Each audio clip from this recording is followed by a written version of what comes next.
the participants, members of Madras Management Association, for this evening MMA Dr. C G Verghese Endowment Lecture for the year 2022. May I now take this opportunity to call upon the dignitaries, Mr. A. Rajarajan, Director, Satish Dhawan Satellite Center, Sriharikota, Mr. C V Subha Rao, President, Madras Management Association and Managing Director, Sanmar Shipping Limited, Dr. R W Alexander Jesudasan, Pro Vice Chancellor, Heads, Dr. P. Deva Sundari, Principal, KCG College of Technology, to join us on the dais, please. And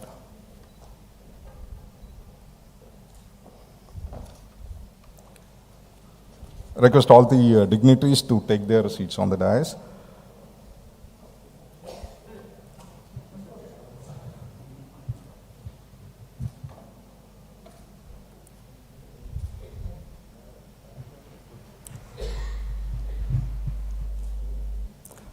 Request all the dignitaries to join to offer floral tribute to Dr. C G Verghese.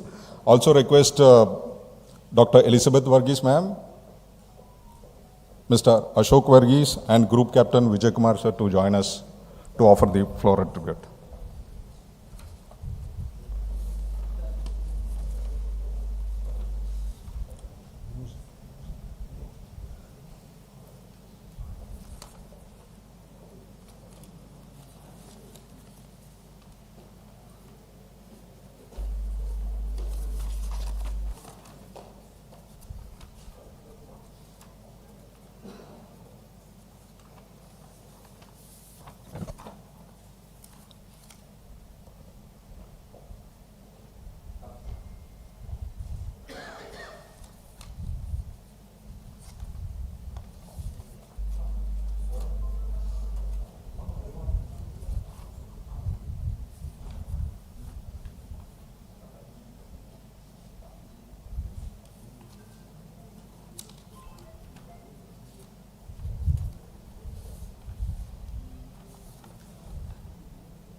Thank you, sir and ma'am.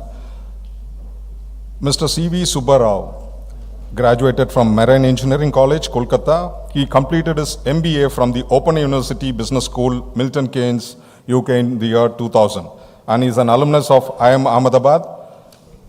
He heads the Sanmar Group and its shipping business as its managing director. Subha Rao is currently the president of Madras Management Association for the year 21-22. May I now call upon Mr. Subha Rao to deliver the welcome address, please.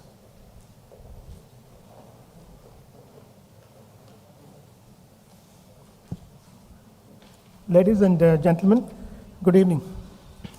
It is indeed my privilege to deliver this formal welcome address this evening at the 9th Dr. C G Verghese Endowment Lecture. We are indeed grateful to Dr. Mrs. Elizabeth Verghese, Chairperson, Hindustan Group of Institutions, and Dr. Anand and Mr. Ashok for their initiative to institutionalize the annual endowment lecture. I welcome Mr. A. Rajarajan, Director, Satish Dhawan Space Center, Sriharikota, Dr. R W Alexander Jesudasan, Pro Vice Chancellor, Hindustan Institute of Technology and Science, Dr. P. Deva Sundari, Principal, KCG College of Technology, Dr. Anand Verghese, Mr. Ashok Verghese, and all the family members who have joined us this evening. I also welcome the members of MMA, faculty members, executives, and students of Hindustan University. Madras Management Association had instituted a Dr. C G Verghese Endowment lecture in the year 2011 in memory of late Dr. C G Verghese, founder chairman, Hindustan Group of Institutions, and in recognition of his contribution to the field of aviation and education sector with the support of Hindustan Group of Institutions. The Dr. C G Verghese Endowment Lecture is an annual feature in the calendar of the MMA events and most sought after by the members. We are indeed privileged to have us this evening with us, Mr. Rajarajan, to deliver the 9th Dr. C G Verghese Endowment Lecture. Thank you, sir, for sparing the valuable time to be with us this evening as we look forward to your valuable insights on the satellite project management. The world changed on October 4th, 1957, when the Soviet Union launched the Earth's first artificial satellite, Sputnik, a Russian word meaning fellow traveler, which was an 83-kilogram satellite the size and the shape of a basketball. It did little except orbit the Earth every 98 minutes and emit a simple radio signal.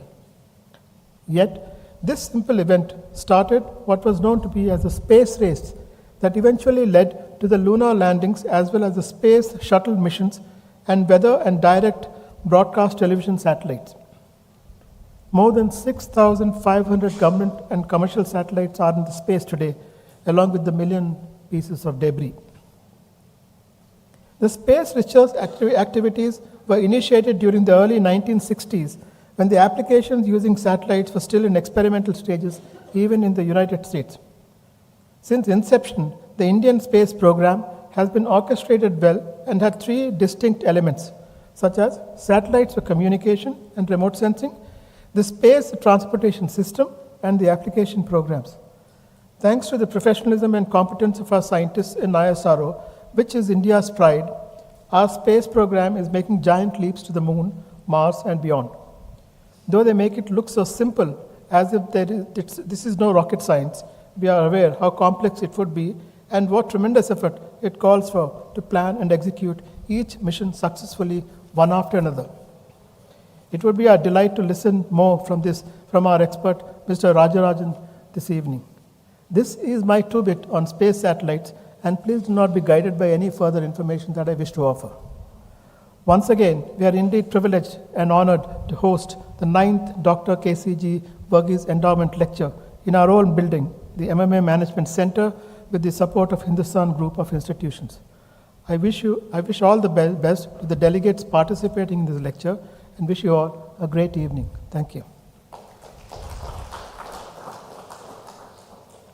Thank you, sir.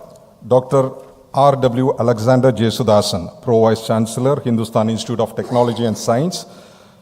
Dr. Alexander, a dynamic leader, world-class educationist, professional researcher, and an able administrator. With more than 34 years of experience, is currently the Pro Vice Chancellor of Hindustan Institute of Technology and Science.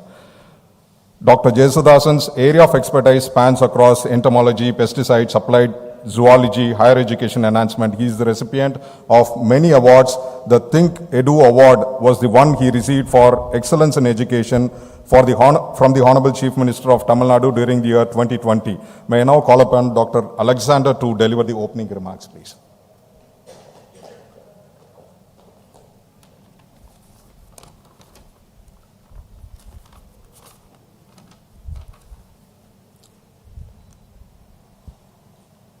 Most respected Chief Guest for the 9th Dr. C G Verghese Endowment Lecture and the speaker of today's important lecture, Shri Rajarajan, Director, Satish Dhawan Satellite Center, Shri Harikota, the President of the Madras Management Association and Managing Director of Sanmar Shipping Limited, Shri Subha Rao, the Executive Director of MMA, Group Captain Vijay Kumar, our very respected Chancellor, Madam Dr. Elizabeth Verghese of the Hindustan Group of Institution, our Director and CEO, Dr. Anand Jacob Verghese, who is also the Pro-Chancellor of Hindustan Institute of Technology and Science.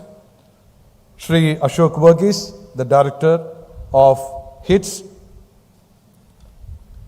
Among the audience, I find luminaries in the field of engineering education. I find Professor Vishwanathan, the Rector of Dr. MGR University and former Vice Chancellor, Distinguished Vice Chancellor of the Anna University. I find Professor Sivadanu Pillai, who is the advisor at Hindustan. I find Dr. Manoharan. I find Mr. Palanisamy, IAS, the Registrar, and the distinguished members of the MMA, directors and deans who have come from Hindustan and other institutions, invitees, ladies and gentlemen. Today is a very important day as far as the Hindustan Group of Institutions is concerned, because it is jointly organizing this lecture in collaboration with MMA. Next year, 2023, it will be completing 10 years, or the 10th endowment lecture will be completed next year. I'm sure that we are going to be having that lecture organized in a fitting way because it is completing a landmark time. Now, in my opening remarks, I would like to have the 5 players together, or these are the important parts of today's lecture. To talk about Dr. KCG Verghese, to mention briefly about our chief guest this evening, the host MMA, the co-host the Hindustan Group of Institutions, particularly in the context of what she is going to be launching in October, and the last area would be on the topic that is chosen for today. Dr. KCG Verghese's life is not an ordinary life. It is an out of ordinary life. You can call it as extraordinary, you can call it exemplary. And this is a life we are called to celebrate. We are called to remember, we are called to cherish, and also to express our gratitude to the Creator for having gifted us with this unique and distinctive gentleman who stood apart from the rest of his people in accomplishing, in achieving for himself and for the cause of education. I'm sure every minute of his life he has spent fully in what? In self-transformation and in the transformation of the society. As you look at his life lasting 66 years, you find remarkable transformation from one step to another, having hailed as a simple, ordinary rural boy from Kerala, moving to Chennai, and also enabling his own life to be transformed, and also allowing the transformation of the society. He transformed undoubtedly the engineering education and aspect areas, namely aeronautical science and automobile engineering. He was number one to start many ventures, and a few of them being, he initiated the starting of the self-finance institution, and he was one of the few institutions which started the self-finance private institution way back in 1985 in Tamil Nadu. He was the first one in the country to start the private airline Air Asiatic, and also brought about the open sky policy. What he sowed way back in 1965-66 today has resulted in the establishment of 10 mega institutions under the Hindustan Group of Institutions and 10 academic schools on the campus of the Hindustan Institute of Technology and Science. The baton, which he was holding till 1966, was kindly handed over to Madam Chancellor and also to his children, who are now leading this institution to greater heights. The present leadership has made education relevant to changing times with technology development. I hope you all could understand, as we have just passed through the pandemic situation, unless and otherwise, education is relevant to the society it would be redundant. And the present management is leaving no stone unturned to provide this quality education to the community. Having spoken about the person whom we are called to remember through this endowment lecture, Dr. Verghese, I move on to thank and welcome our chief guest and the speaker, Shri Rajarajan, the Director of Satish Dhawan Space Center, Shri Harikota, who is a distinguished scientist and an expert in the field of composites and an eminent speaker. He has done remarkable work on satellite launch, and particularly the small satellite launch vehicle has been realized during his stint as the director. He is a person with remarkable experience in this area. Thirdly, about the host of this lecture, the Madras Management Association. I think this association is one which is always providing us the academic treat and retreat. As you look at the score of lectures that they've organized, and he was just telling, Mr. Group Captain Vijay Kumar was telling us about the upcoming lecture by Shri Ramani. I mean, they're the ones who are picking up the topics and the speakers in a very appropriate way to provide to the educational community that kind of quality enrichment that is required of today. We all know pretty well that MMA is the largest affiliate association of the All India Management Association. And MMA has been adjudged the best management association in India for 12 times in a row, including the year 2021. It is like the Grand Slam in tennis. I think right now Wimbledon is going on, and we just saw the Roland Garros just completed, and the other tennis tournaments coming up. So like, the Grand Slam, I think MMA has been, in the notch of getting this kind of a recognition, by the way in which it has been conducting herself through the years. I also extend a warm welcome to Dr. Susan Martandan, one of the directors of the Hindustan Group of Institution. Extend a warm welcome to you, madam. Now, the Hindustan Group of Institution has been always innovating, creating, and giving relevant things and contribution to the community and to the society. It has earlier launched a nano satellite some years back, but it is going to join with the Government of India in being a part of the 75 nano satellites that are going to be launched under the Azadika Amrit Mahotsav, and our chief guest has played a pivotal role in getting it done. And therefore, let's give a round of applause to the Hindustan Group of Institution, because her satellite, the KCG Verghese Sat, will be up in the sky not too long from now.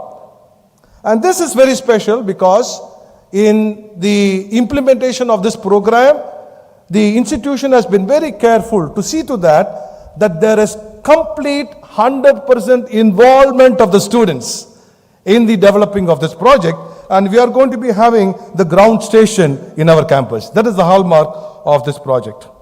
Lastly, to dwell on the topic, satellite project management, a techno-managerial challenge, is the apt title that we could have from the speaker of today, Shri Rajarajan.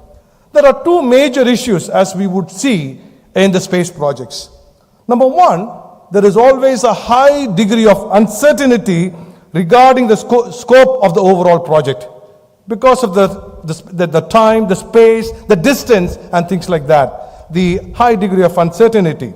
The second important issue that we would face is the payload development strategy. How exactly you are going to be packing the payload, and what is that you would like to have from the satellite that you're going to be launching? Of course, like any other discipline, integration is the hallmark of any project, and very especially the space project. And some of the challenges that probably the speaker would dwell on is, what is the desired mission requirement? How could we have the lowest practicable cost for this project, the shortest time to complete the task, and the required quality space operations? These are the four major challenges, I'm sure, who would be facing the space project, and I'm sure that we have got the right person with the kind of experience that he has. You'll be able to provide the solutions or answers to the challenges that are there. Once again, I would like to thank our management for having given me this opportunity. I'm sure that we are going to be having a very enjoyable evening today. Thank you, ladies and gentlemen. Thank you, sir. Sri A. Rajarajan took his Bachelor's of Engineering in Mechanical Engineering in the year 1987. He is an expert in the area of composites. He has extensively worked in the area of design and development of composites products and played a pivotal role in developing many innovative technologies for the development of composites for satellites and launch vehicle subsystems.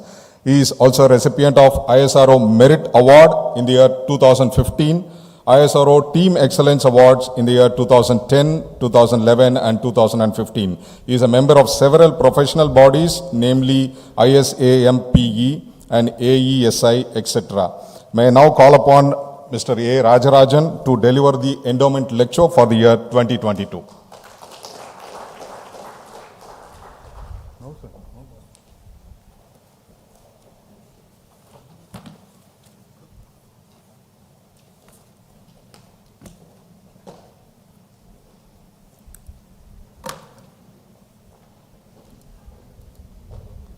Just 1 minute.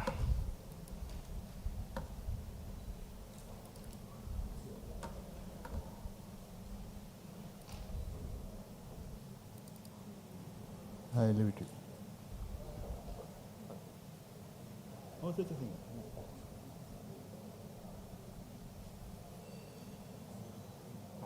Okay.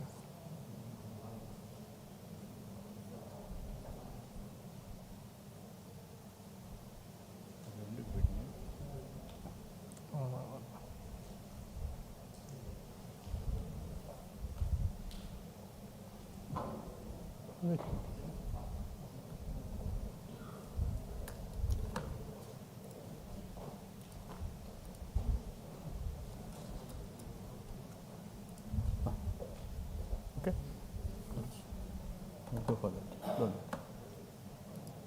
It will be like that. Don't do.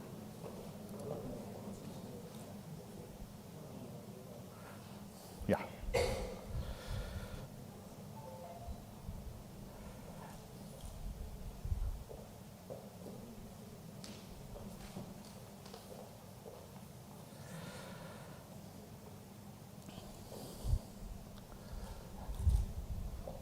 President, Madras Management Association, Mr. C. V. Subha Rao, Pro Vice Chancellor, Hindustan Institute of Technology and Science, Dr. R W Alexander Jesudasan, Madam Dr. Elizabeth Verghese, Chancellor of Hindustan Group of Educational Institutions, Dr. B. Devasundari, Principal, KCG College of Technology, Group Captain Vijay Kumar, Professor Vishwanathan, Vice Chancellor, MGR University, and other dignitaries, Mr. Dr. Ashok, and many of the staff members of Hindustan Group, members of MMA, students, ladies and gentlemen, and those who are picturizing us for the posterity. A very good evening. And I am humbled by the group that is gathered here. Sorry, sir, I missed my earlier boss, Mr. Swadanapalli Sab. Now, I am privileged and honored for and thank MMA and KCG group of institutions for giving me this opportunity to stand before you and able to talk a little bit what I know about a subject which is happening thick and fast in all over India, because Prime Minister, respected Prime Minister, has opened up as bringing in a lot of reforms in space so that the private entrepreneurs and the startups and those who are in the institutions can look at how to build, how to do, and how to take part in the space, both in the transportation, that is the launch vehicle, and as well as the spacecraft, which can be kept in the sky and give you some meaningful data and results, which can enrich everybody's everyday's life. So today, we will be thinking what a director of a Satish Dhawan Space Center, which is primarily a launch vehicle center to launch and do all the things, and this fellow is coming here and talking about a satellite technology. What I come to know is, what I want to say is in ISRO, we are supposed to be hands-on in multiple areas. And my starting career was on a particular payload, search and rescue. That's the first job given to me, sitting in Vikram Sarabhai Space Center. And I was wondering whether I was thinking of rocket, and here they are giving a new work, which is entirely alien to us. But it was mind-boggling, because anywhere in the ocean, anywhere in the sea, when you have your beacon with you, if you put it such, the spacecraft will identify your location and send you to the nearest location which can come and rescue you. It is far ahead of this one. And we as a responsible nation has to be part of this to give, because we have a huge coastal area with nation, and people tends to wander off in many places. And this is one of the challenging this one. I was doing only the structural part and the mechanical part, and the electronic part is always given me. I'll be moving around, so don't worry.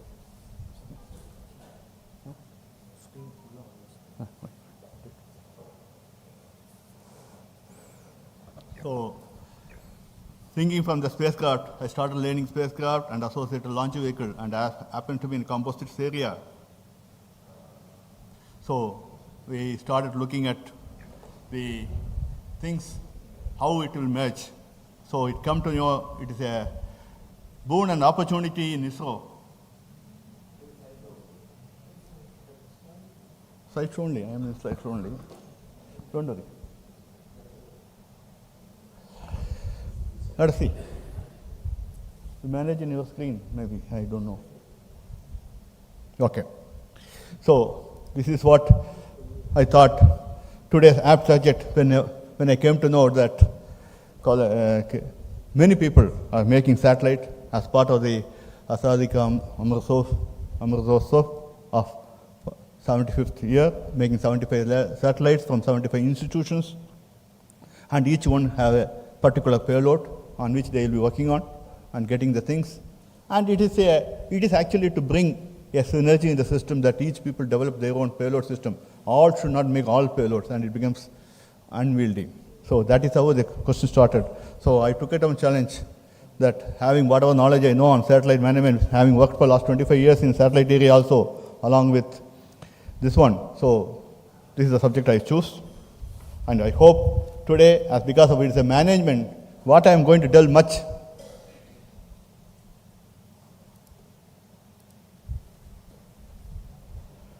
is how do we manage a satellite development, and how do we realize a satellite within the bounds of the resources and constraint, cost, time, and reliability.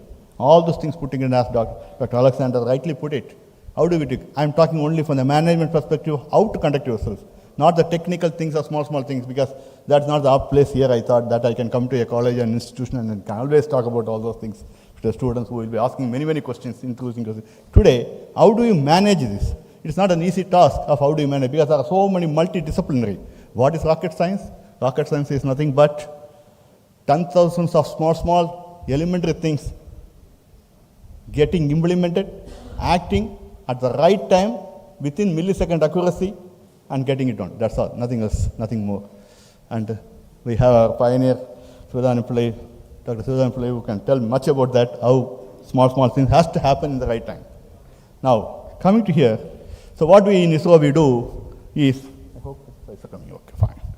See, ISRO is actually from the day Dr. Vikram Sarabhai put it, is to make a difference, to contribute towards the socio-economic development. That's what our purpose. So, for ISRO, what space is about is the scientific pursuit for application with a lot of common sense and a little bit of engineering. That's all. And that should lead to a socio-economic development. That's all it requires. A lot of common sense is required because India is not such a rich country, or not that we can't go and spend billions and billions of amount and just for the sake of it. We have to keep the resources in a very better way and get that done.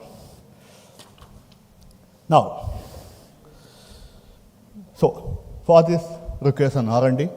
R&D is being done in many institutions. Earlier it was a focused one in institutions like ISRO and doesn't. Now it has to go to the academic. They have to also do the fundamental research and develop new payload and even disruptive technologies. Nothing wrong. Even disruptive technologies also should be encouraged like anything to bring about. And that's what people are doing, and many institutions are coming forward. What we are trying to develop we should work within an organizational setting in an R&D. That's more important. Not that you should allow everybody to work on his own, like we are discussing half an hour back. Everybody sits in their lab and will never allow anything to be known to anybody else. So that should be an organizational setting in an R&D environment with certain R&D control and variables. They should give out the results and say what they are doing and some goals. You get towards that goal, what each lab is doing, and in a setup, there should be this interdisciplinary discussions to be happen, and so that it happens. And you should give us some meaningful like innovations. It's a mindset, yeah, agreed, and R&D is a way in which we want to do what it is, and you should give that management should be able to provide a technology. Finally, it's a technology. This is important. This is what we have to set it in the everywhere, whether it is academia or an institution or wherever we are doing the funding. We have to have this, otherwise the results just goes wavering. This is again going back, right? So, what also finally it should lead to a development of a product, and in this case a satellite. And a process to realize this satellite meeting is an objective of the utility. That product, that satellite should have an objective of the utility. That's what I want to say. And finally, when you make a satellite, there will be a lot of technology which would have been developed, and there should be a scope for this technology to be commercialized. That's what's important. That also has to be looked into it. Just by making a satellite and enjoy having and clapping and going on will not give you a pursuit of further going about it. That is, what is the technology that you have developed about it, and how well you can commercialize them is also a part, is a management technique which you have to introduce so that it can be well utilized in industry or anywhere. This is what I would like to put it. And finally, the innovation should give you a technology, and that technology should have some utilization, and that together can be commercialized. This is what I would like to say about a spacecraft, a satellite, when you want to develop an India space technology, how to go about. Now, okay, having said this, we should report one of the most important things, right? Fund. Where is the flow of fund? In ISRO, ours is a public funding, and the funds are used for satellite projects, especially those which meet the national needs. In ISRO, we can't go and do it only commercial aspect. There's no way out. We have to only do what is required for the national needs, like strategic application, strategic communications, and so on. Earlier, when everything was done by the government, we had to do the communication, we had to do the broadcasting, everything. Now there are so many players. So the private players should come forward and do how efficiently we can do a communication satellite or a Earth observation satellite, and do the commercial need aspect of that. Where the strategic need of the urban planning, the seed cultivations, so many things which is of strategic nature and communication in the defense of this one can be done by the government. So for those projects that are commission fund, the customer funds the project, right? The customer has to fund the project. Where if it's a private player has to customize. Like we launched just 15 days back, GSAT 24, it is specifically for Tata Sky. The entire spacecraft is for them. And they are doing the DTH, and one of the premier DTH provider for them. So the fund comes from them, so including the launch and other costs. So this is what we are trying to provide and do this. Now, having said that, any institutions or any government should be able to do how to harness the result. Every time it's going back, eh? So, okay. So, how to be harnessed? First, when you starting up this one, R&D, the institution should say whether there is a invention or an innovation. Both invention and innovation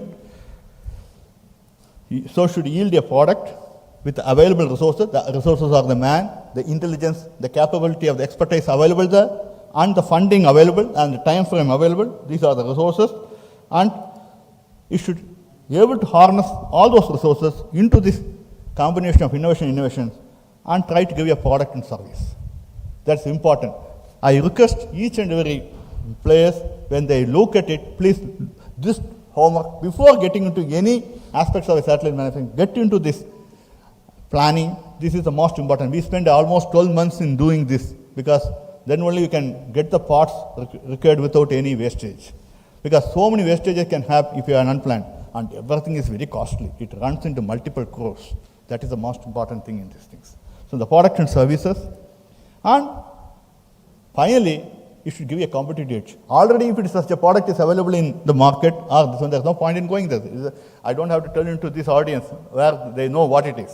Even to make a soap, you decide whether you can reduce a 5 paise or 3 paise, 4 paise, and get it done. It's a very interesting story in the soap manufacturing. So these are the things which we have to look, because now as we go, we will be very enthusiastic in going again and starting their things. But as it becomes commercialized and more and more player comes, the competitive edge starts coming. So be ahead in these things. So this is what I will tell. So once these products and services are let out in the market, we take a feedback and use it as an input for the future R&D. In government, we have a mechanism, ISI, that all those people gives the feedback, how it efficiently, whether it's really the spacecraft is good and the data are good. So based on that, get a feedback. Whereas a private player has to do this homework, how to get the feedback and how to use that as a future R&D. Now, having said that, the data products can be, I will be talking about what are the data products. Definitely I will go into that, no issue. And why a satellite? For doing all these observations of Earth observation, communication, broadcasting, navigation, NAVIC. Your satellite is having NAVIC and GPS. We have proved that NAVIC is superior to GPS in accuracy in Indian pan-India area. The cost effectiveness as compared to terrestrial system.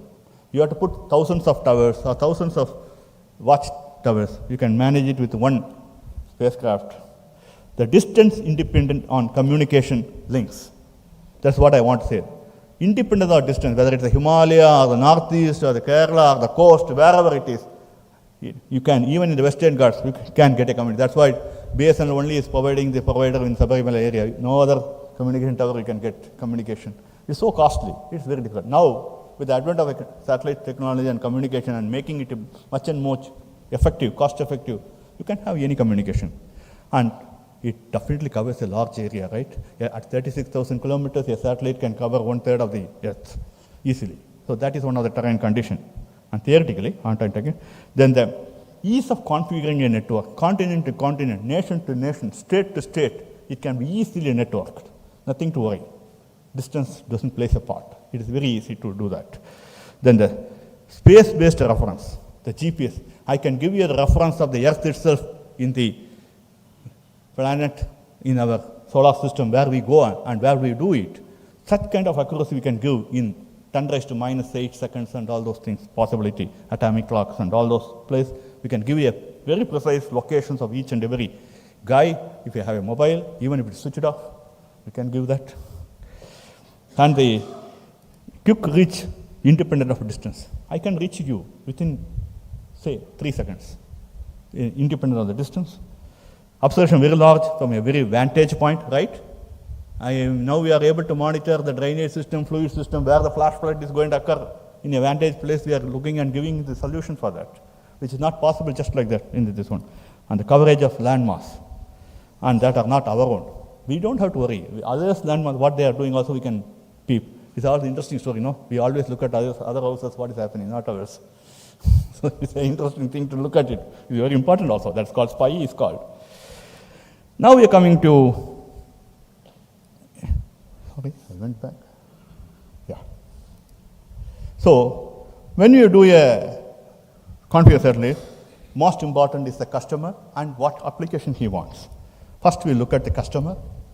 First, we all started with All India Radio, the Cirrus Radio. The application is nothing but radio broadcasting. The next one is the Airport Authority of India, the category for landing. Without private, we are able to land. And the IMD, they want the weather. Hospitals, they want the telemedicine, because actually, to be speak, if you want to be checked by a very expert, you don't look at anybody. You want only an MBBS doctor with a stethoscope and a BP apparatus. Nothing else is required, actually.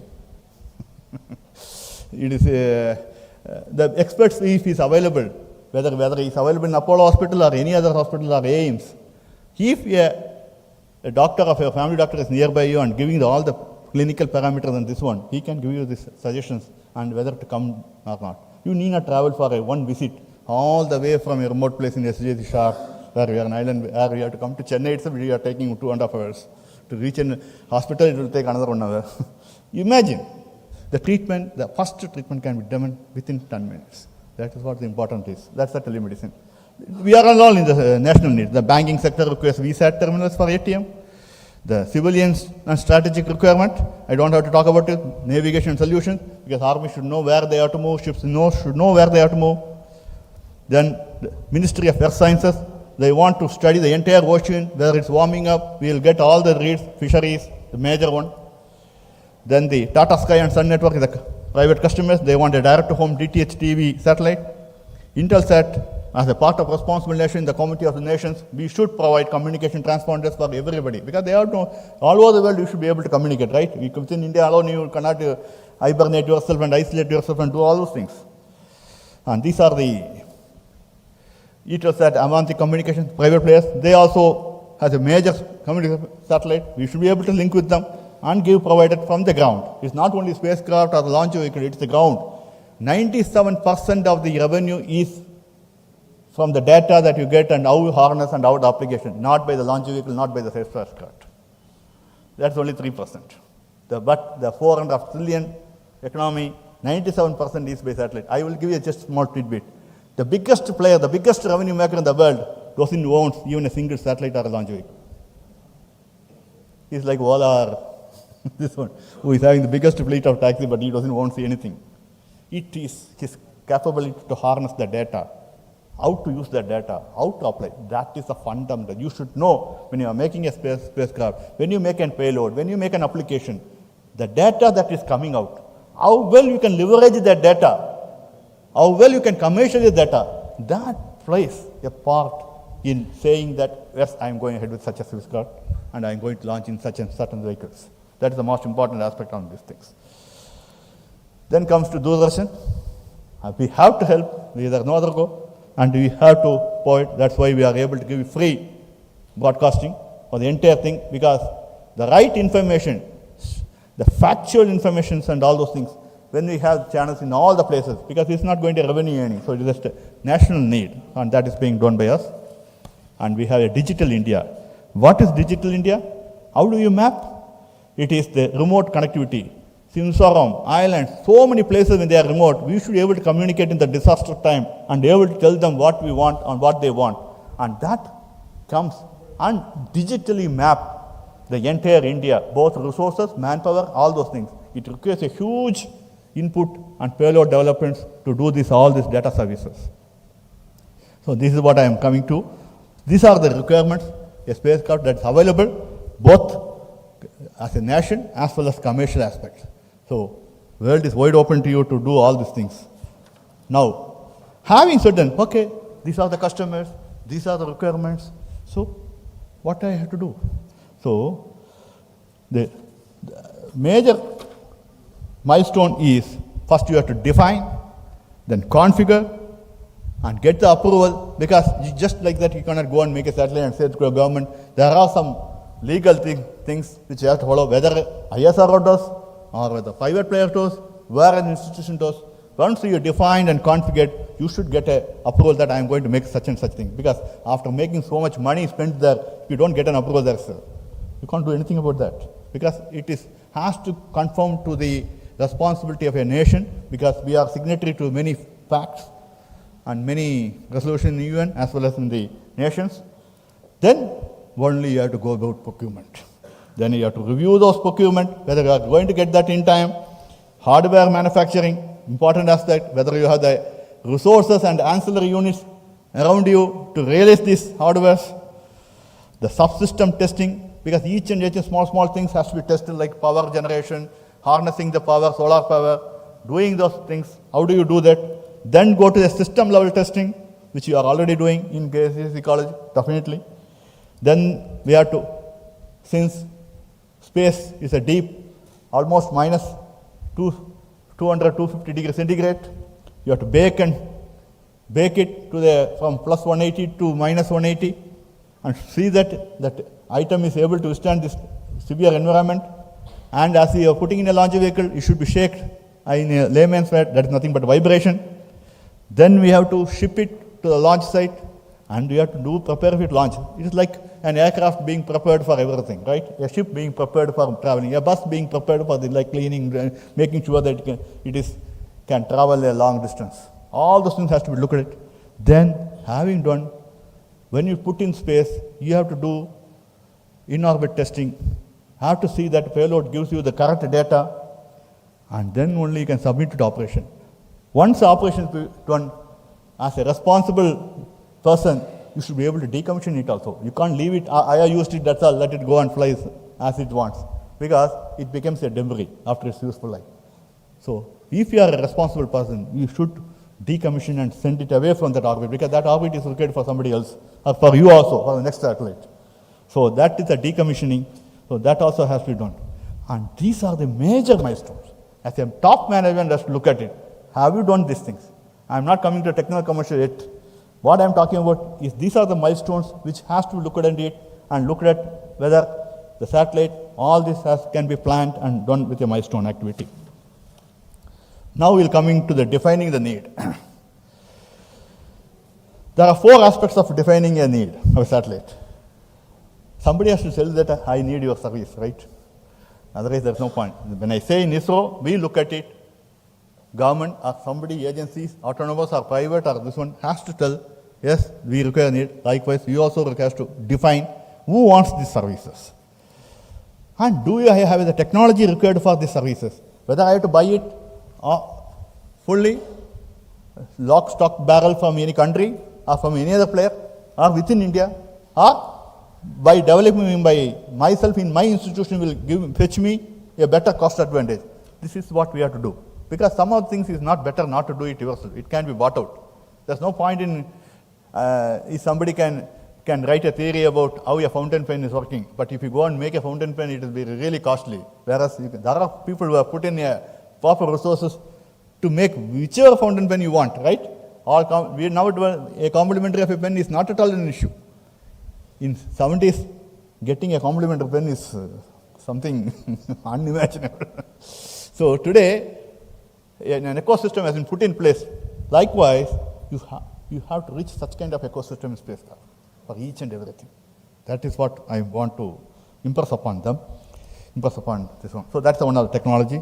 Then whatever I'm getting, what is the performance, right? Each and every time you check whether this cloth is cold, whether the Raymond's is good, or the Zodiac is good, all those things will look simple. I'm just going to the layman's area and doing. So what is the performance it is giving? The specification of the performance, whether whatever you have specified, will he meet? Then only you can go and integrate. And then the regulatory aspects is the most important. Laws, rules, regulations, everything should be, there should be one person. In ISRO, why we are putting 60 people to do all these things? Because once you put a spacecraft in place, we should be able to defend all those regulatory things. And this should give you decide what is the payload configuration, and that for that payload configuration, what should be said? See, I will tell you just like that. From Chennai, okay, I usually travel to Trivandrum. I can go by flight, I can go by train, I can go by bus, depending upon the time and the money I have and the resources, I can decide whichever type of transportation. And for the things that I carry, the importance of mission, I can go in first class, business class, economy, AC, second class, bench, nothing. So, the payload and the satellite system, when I am telling in a layman range why, the satellite subsystem can be a very rudimentary are various things depending upon the lifespan of a spacecraft, how long it has to stand, how sophisticated it should be, decides the satellite system, and accordingly the payload. There's no point in spending crores and crores of money just for a spacecraft which is going to be only 6 months. You have to think pragmatically. And that is what the defining the need I said, the payload configuration and satellite system. So, when we make the satellite, the 4 questions should be asked. For what? That is stability and pointing. How long? Reliable mission, whether it is a 4-year mission, or a 6-month mission, or a 15-year mission. And why I am doing this? What is the service that I will be able to provide? And for whom I am doing this? Right? You cannot go and make a satellite to an enemy nation, just like that. It's not allowed. It's not simple. So that you should be done. That is the four questions that you should always know, like what, how long, why, and for whom. That is very important in space spectra. Now we'll go to satellite spectra. We have, for any given application, we have from 1 kg to 8 ton. These are the satellites which we have applied, and we have done that for this. It's called student sat of 1 kg. There are 3 point, and depending upon this, the launch vehicle will be decided. And this is where it varies from 1 kg to 10 tons. Now, for this, commercially, these are the launch vehicles that is available just like that for you to do the launch. I am not going dwelling on much other things, because today's subject is not the launch vehicle. It is on the rocket spectra. Now, having said it, just I'll get into a little bit of technicalities. From satellite, this person is coming and sitting here and telling that from satellite, he will simply go on give you data. What data it is giving? What is that you are doing?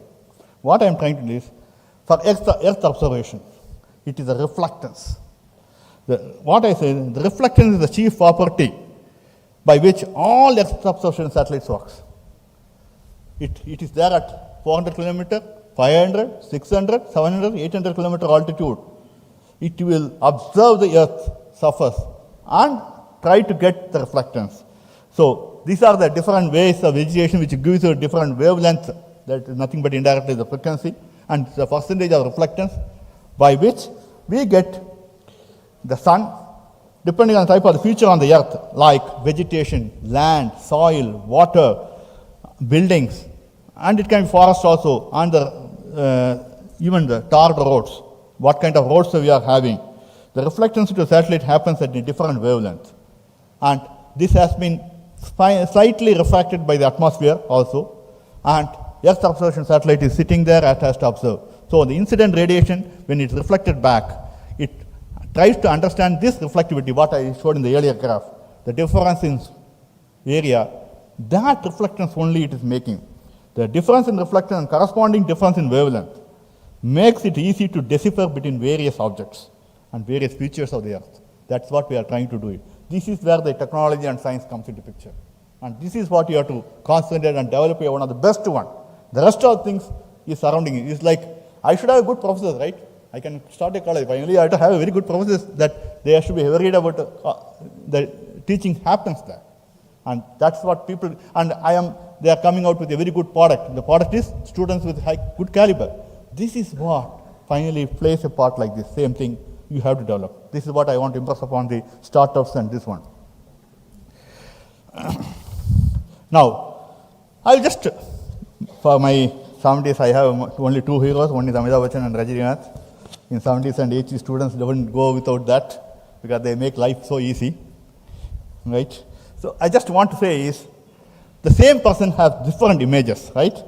I want to give the slide is to convey that different kinds of image convey different information, right? Each image, same person, same thing.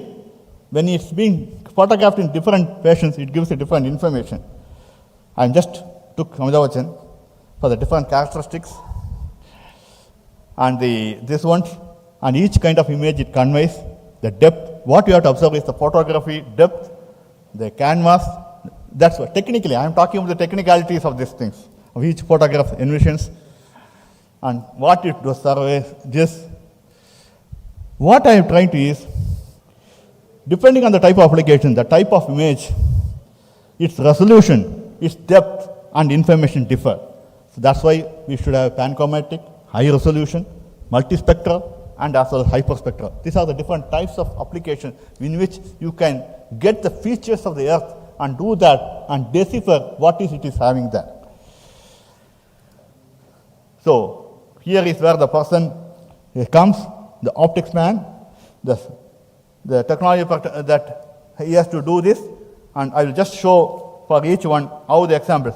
So the optics man, what we call is the payload, which decipher the information from the based on the reflectance. This is the Doha pearl, the Cartos at 2S, very old. This is a resolution from 56 meters to 4.3 meters of the LIS camera, that is 3-tier imaging of the resource at 2A. We are able to get the optics. I don't want to get into the technicalities, what it is going to give. We have, it gives all the drainage and water solution, what are the pipeline, hidden pipelines and all those things going on. Then the weather, we all are well known. ISRO is done with a lot of things in this one. We are able to monitor. This is I think hyperspectral. Then mass seen as by MOM, mass orbital mission. Then in communication is the one which we are such a country, each country doesn't allow our waves to come to them. So we have to do a very good. This is one communication. These are the areas to be covered with one antenna and one radar, with one frequency. So these are the things. Accordingly, we develop antennas. This is another type of communication with India and Southeast. The one pan-India for the broadcasting purpose. This is spot beams where they want high accuracy in the ocean area. Then Southeast, compare the communication for our strategic needs. We have to cover all these areas and should know what it is the demands.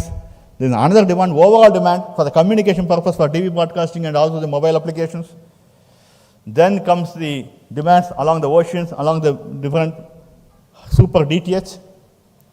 Then there is a country which came customer that I want to only cover this area. So a simple antenna will not help. What you have to do is a shaped antenna. The required power goes to only this area, and remaining areas they don't get anything. This is very important. This is what we have applied. Both structural, mechanical, electronics, everything you should know. And you have to discuss channel. We take 16-18 months to decide on how to do about. Then only get into the things of how to make it. This is another one. The entire area to be covered, but there are some areas they want particular gain, 44 dB gain. And these are the earlier one, what I told, has been dissipated into a technical area like this. Then another one, the pan the coverage of one of the customers. So manage this with another antenna which is doing like this. That is what I showed the earlier coverage. This is the requirement, and this is what is enabled in India.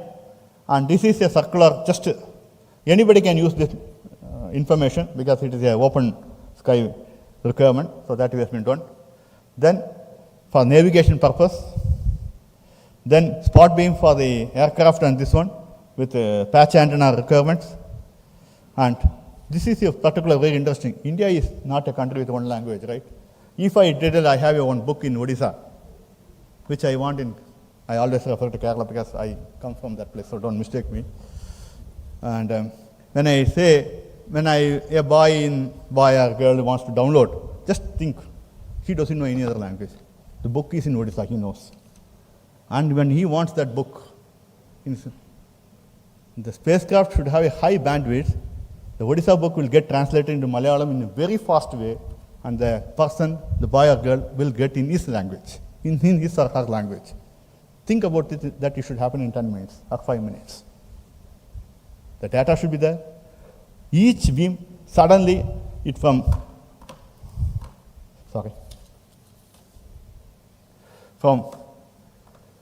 one point, from here to here, from here, we have to get the data.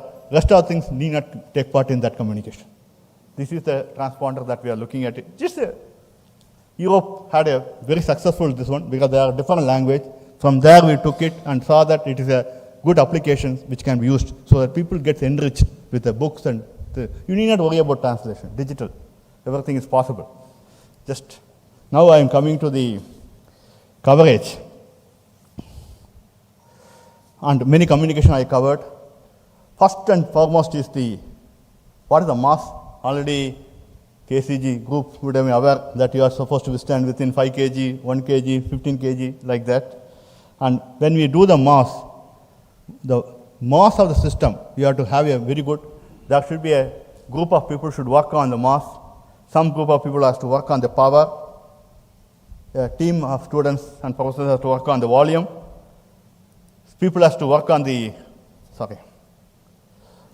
cost, the integration, and the reliability. By integrating, somebody should independently review that reliability. So I will request even academy to please put each area some group of people to do on mass, volume, cost, and the autonomy, the power required is coming into which. Finally, whether we are reaching a very good technology or not, to start with, we are not worried. But as you go into the competitive world, state of the art is important. And finally, it should happen in a reasonable time frame. Today we are given, August was our deadline, but having taken a call, we decided that October is the correct time. Why? Because we should get a meaningful product, right? That is most important other than that. And government is very receptive to this. And that's how we are doing this Azadi Gamutso with 75 satellites. Even though it should be August 15, we are looking at many aspects and how to reach that place. And what we are important is the quality and a meaningful item should fly and give a feel of satisfaction in this one, in this, all those things. So this is what I told. Now, having told, I will just try to explain from a human body, okay?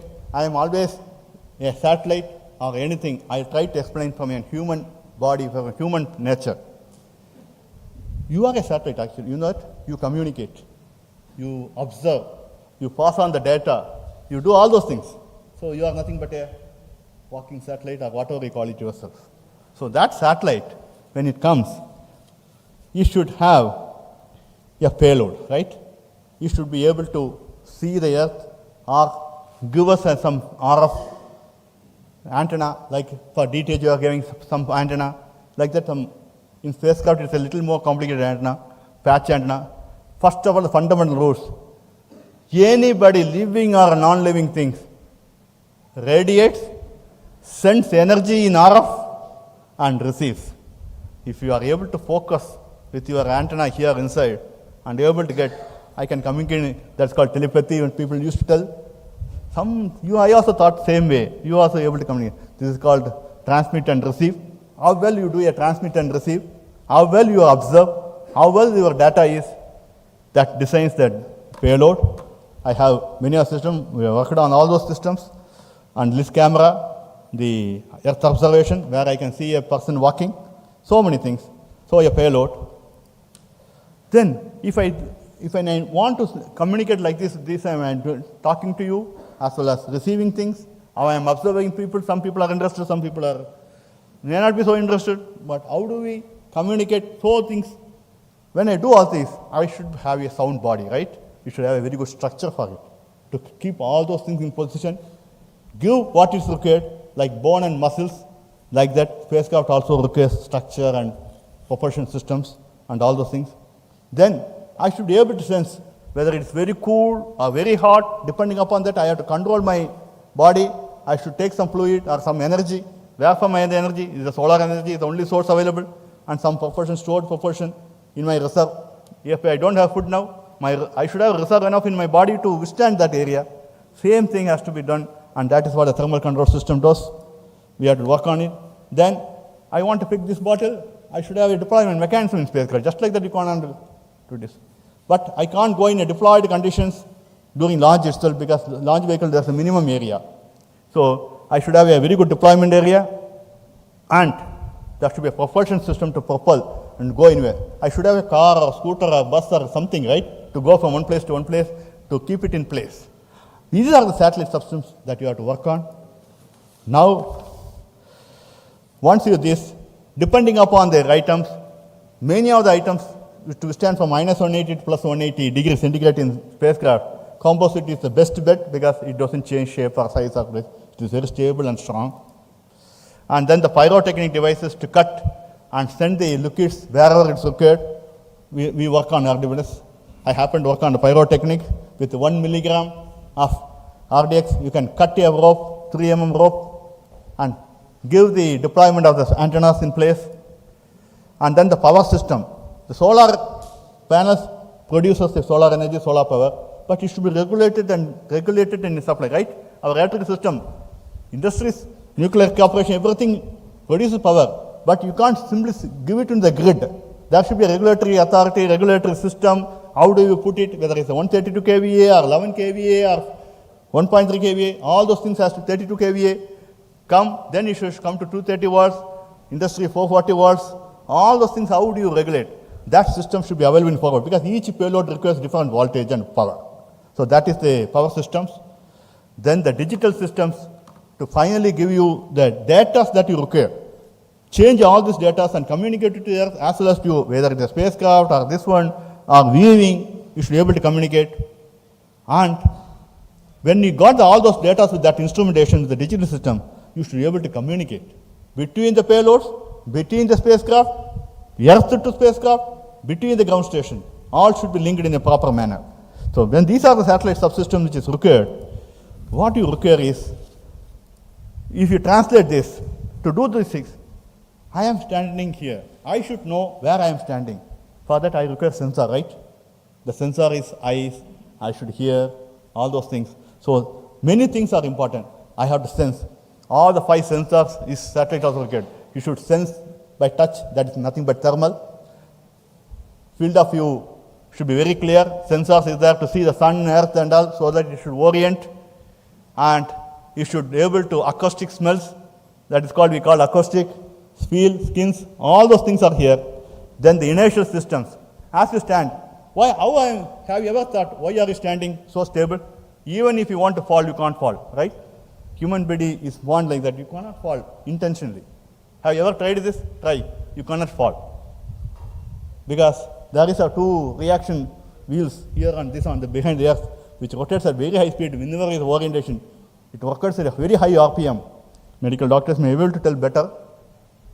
It keeps you stable. Such a heavy item, head is sitting there on the top of the things and giving you the stability. And this is what the inertial system, the reaction wheel and momentum wheels. And then the control system. I should be able to control my nervous system with all these things. With wherever required, I have to send the heat, remove the heat, orient the satellite. Now I look at this. Having done, I have to decipher, like how are you building for 3,000 students, or when you are making any factory, when you are making a product, what kind of shape, what kind of customer need, you have to describe the structure. First, you cannot make a single hall saying that everything you house inside. It is not viable. It may be viable for an hour or something. So, the location, the structural model, we have to discretize into finite structures. We have to do the FE modeling with many of the pattern, astron and all those things and solve it with this one. Then we stub it because of the launch vehicle requirement. Each antenna, you should be able to deploy. So we do this both some 10 to 12 times to see that the system works on the realistically, and then this is getting exposed to the sun as well as to the earth, radiation. So the charged model has to be developed and electrostatic charge development, and the structure is discretized, and each sensor has to be positioned in such a way that the sensor is able to give the attitude. Because by seeing the sun, being the earth and other stars, you have to orient the satellite 365 days a year, 24 hours every second. It should be kept in place. And finally, all things should be stowed and put it in a launch vehicle and launch. This is the requirement of a satellite. But anyway, it will come to that. Why it is going? Now, having done that, most important is the assembly and integration. We have to have mechanical faculty, electronics faculty, and the ground checkout.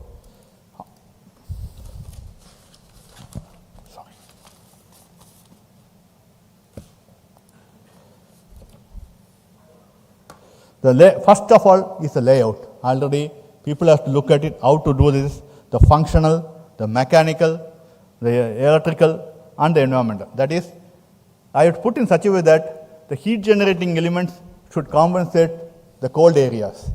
It is like this. You put when it is cold, you put a sweater. warm, you go for the cotton cross, right? Some various. You cannot, spacecraft cannot do just like that.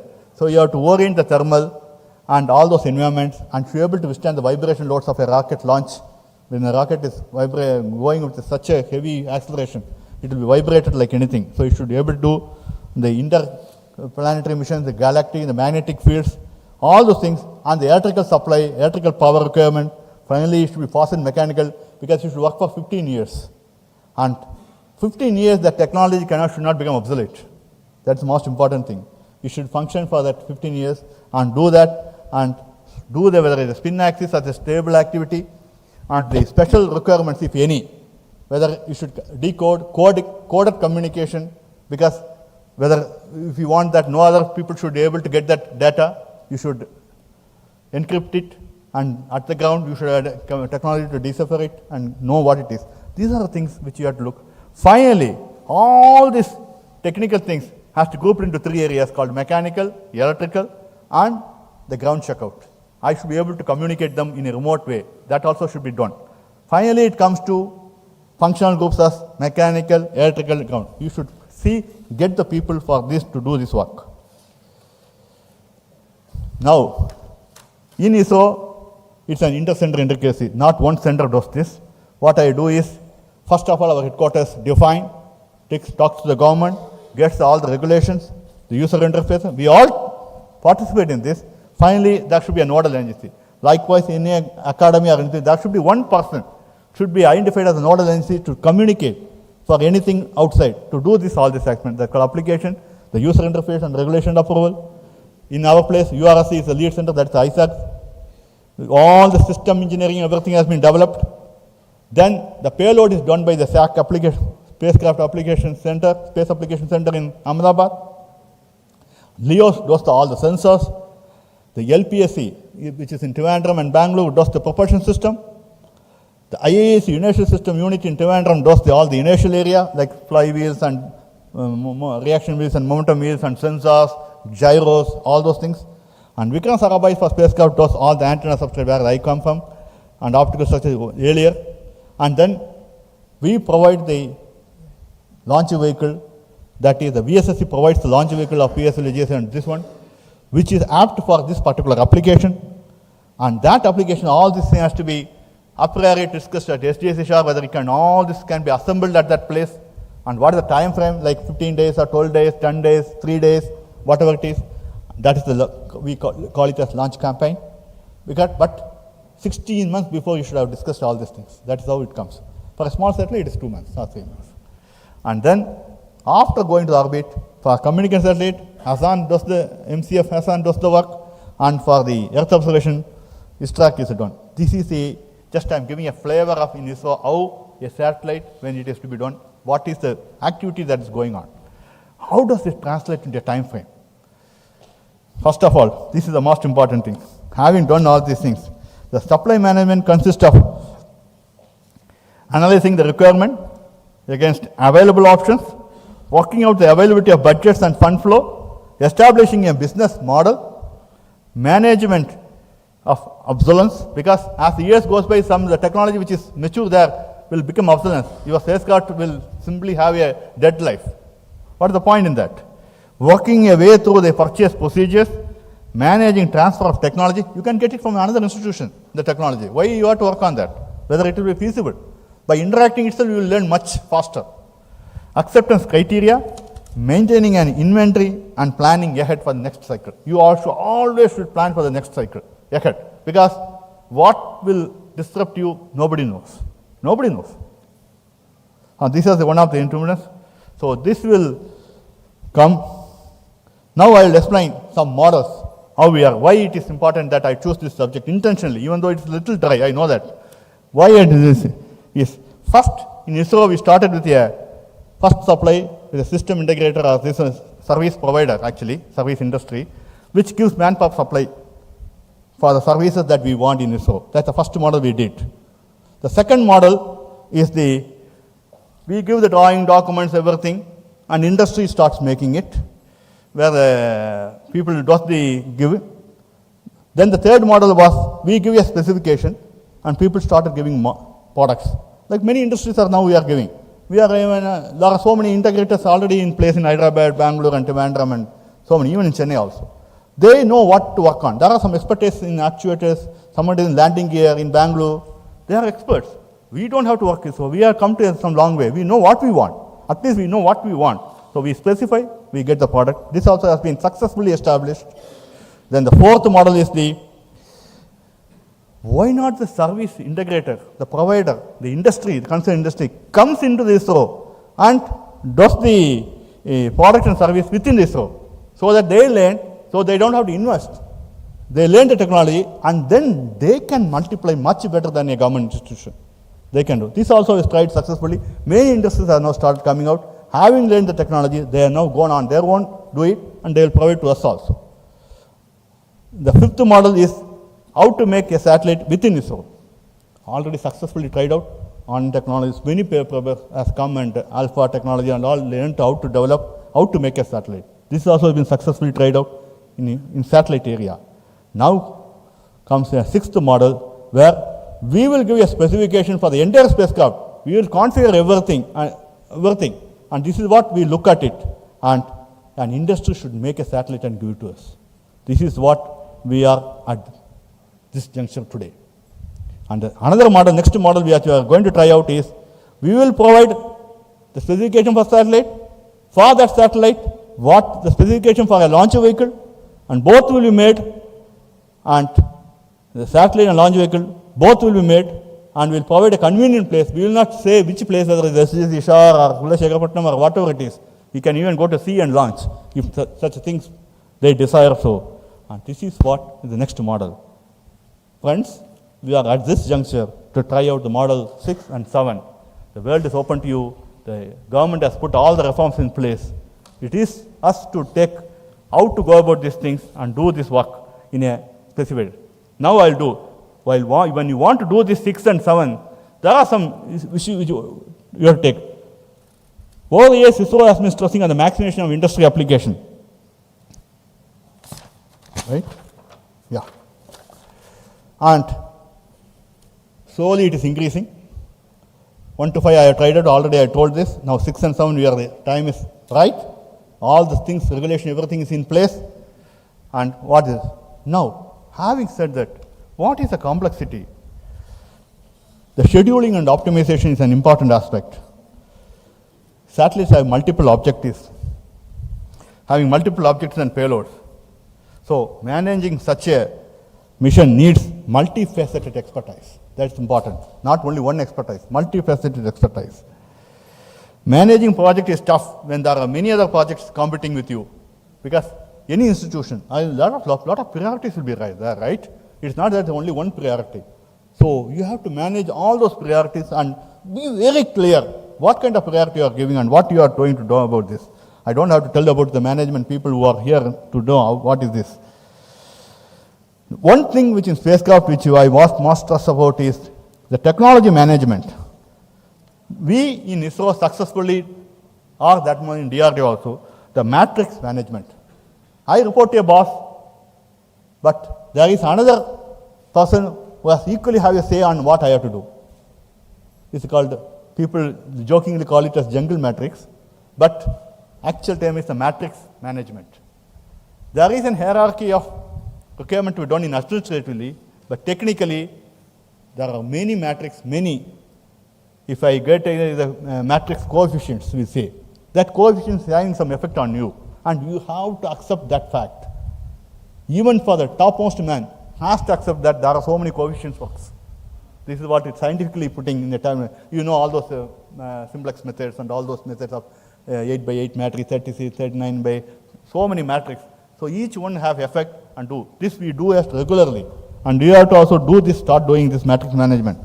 Because the matrix management actually tests the loyalties of the individuals, and time may not be the most efficient way of managing products sometimes. But usually this is what is required. Then, most important aspect is the management or the people who are doing should be available. The availability, obsolescence, maturity is a challenge, because these are things to be addressed properly before going into things when you are doing a commercial way. Then I don't have to take up the human resources, And in spacecraft, most important thing is the concurrent engineering. There are some 9 to 12 disciplines where everybody should know what is happening in the area, the interface, how I interface with the bus system, what is the payload, where it's going to sit, what kind of temperature going to change. If I change the location of the payload, the specs changes with respect to that. The payload man should know this, the integrator should know this, so this we call it as concurrent engineering. It is well established and well practiced in spacecraft area especially, and also launch vehicle. We do this in, day out, because this is the one which will save you a lot of cost and time. Then operation, when you take 18 months to do this, somebody would have come here disruptive technology. So you should keep your eyes and ears open, what else is happening in all the world, for you to do a mid-course correction. Any things you do, there should be an amenable to mid-course correction. May not be feasible in a production industry, but here you have to do this. There is no other choice, because technologies are getting developed like thick and fast. Each and every, when we talk so highly about innovation, R&D and this, there are thousands and thousands of students coming with brilliant ideas. There will be some 10% of those people to put that idea into a practical use possibility, and finally 1% even comes, India will have 100 products. And you will be working on that one of the products, you will be caught catching. That is one of the parts. That's why you may see India, we are because our funds and resources are very limited. We cannot go like a US or big countries just like that and go and do something, billions and billions of money. We have to be very careful in what we are doing and what we are achieving. We have to maximize the utility, right? That's what we are going to do that.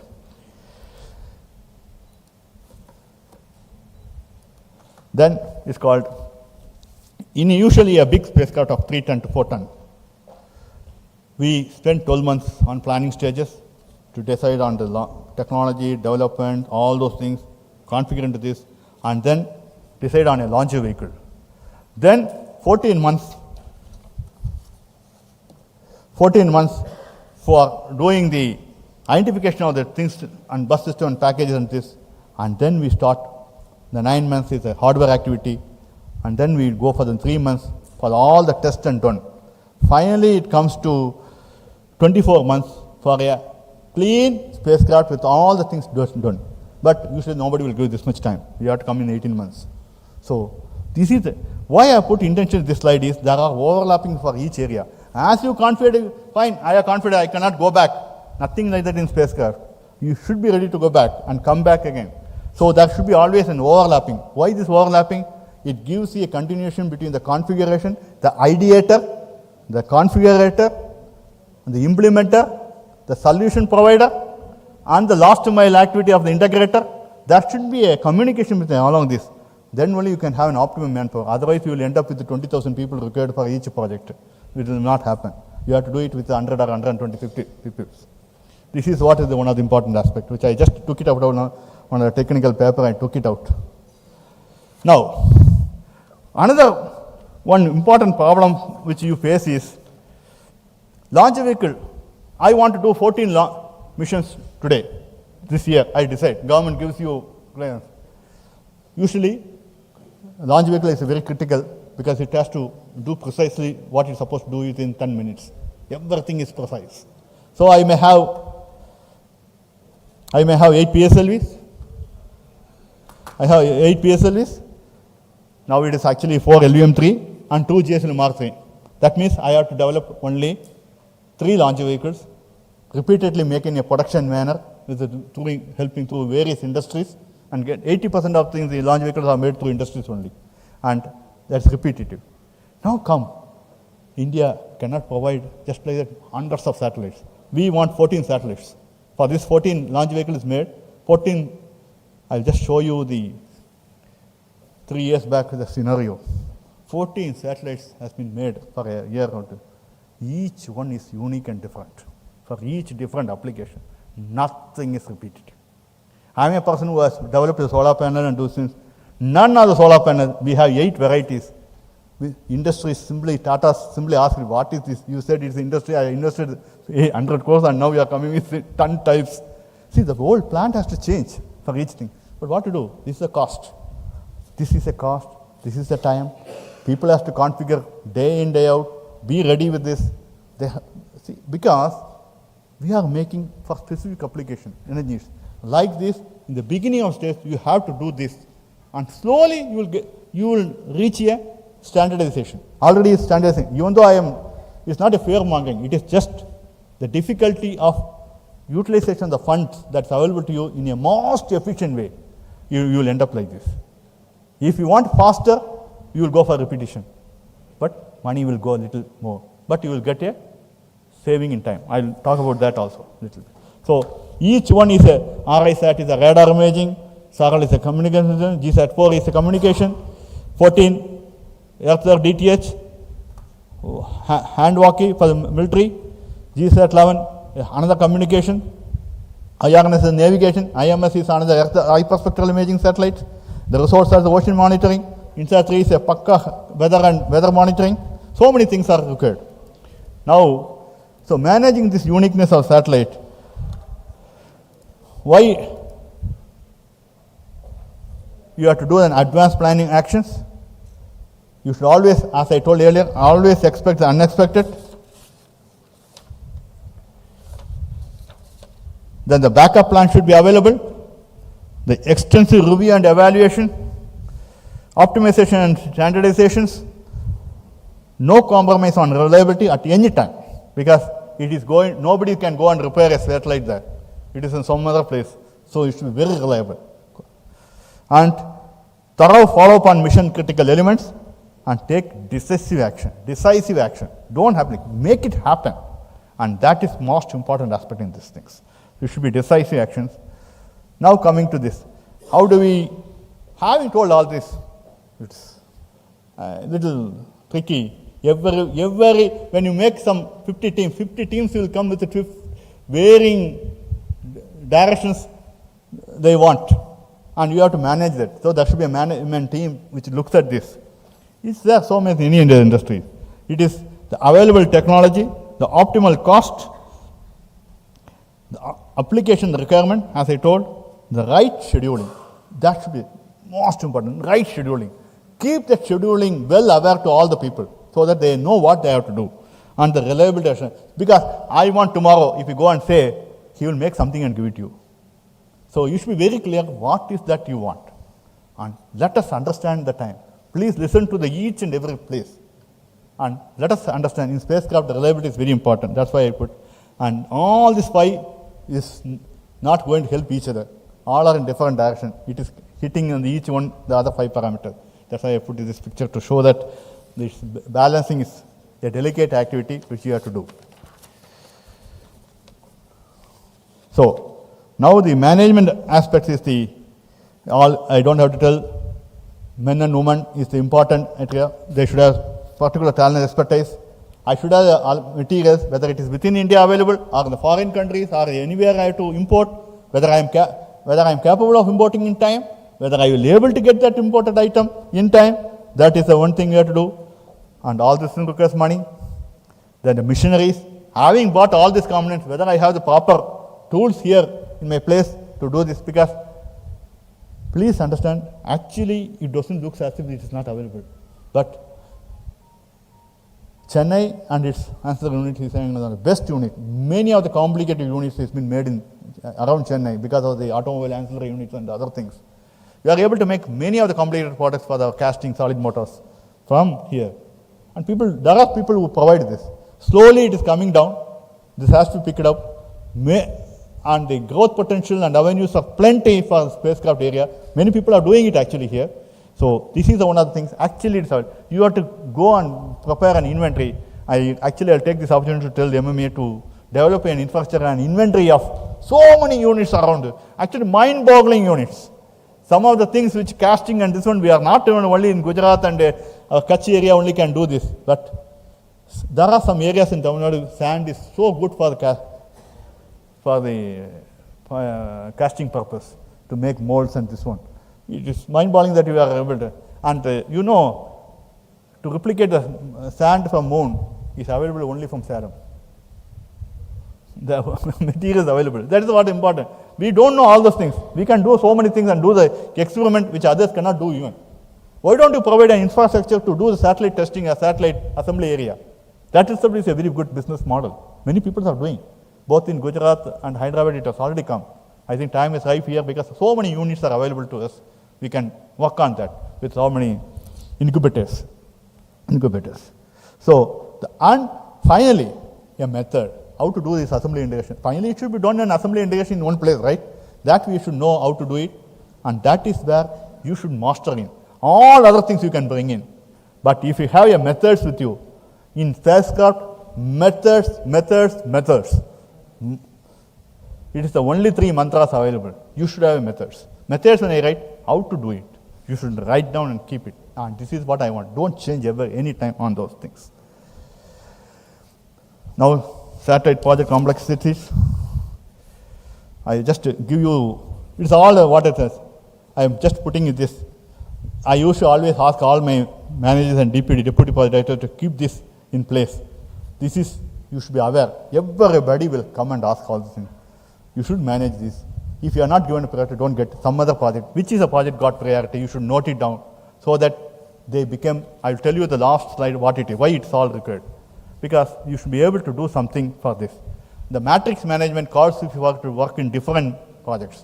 People should not shy away from that. So, when you say they're managing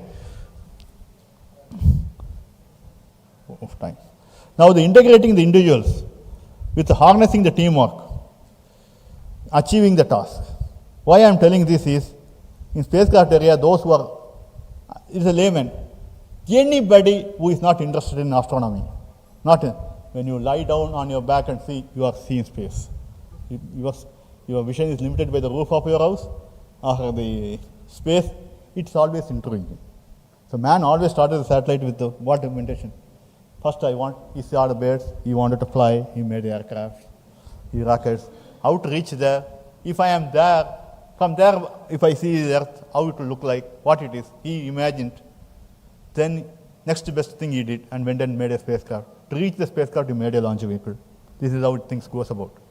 So when you do this, you have to imagine all those people will be having some IQ levels and interest, and these things will be very, very, some way or something.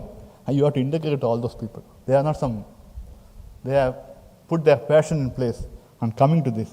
And it always, the excitement level will be very high. The emotional quotient will be very high for those people. So you have to understand that the IQ, EQ and so many management techniques tools are there. Here the EQ will be little high. That has to be managed and has to be harnessed to a teamwork. That's why I put, even though it's a management, everybody knows this here. I just put that this is one which we think, yeah, everybody is a topper of their college and comes and joins. It's very difficult. So, and when you do that, and you have to achieve finally. After the question and answer session, I will tell this. So, the complexity is, there are champions who keep on working. They take pride in that I did this. Whether management took care of me or not, I don't bother. My pride is in getting it done. There are people, eccentrically brilliant.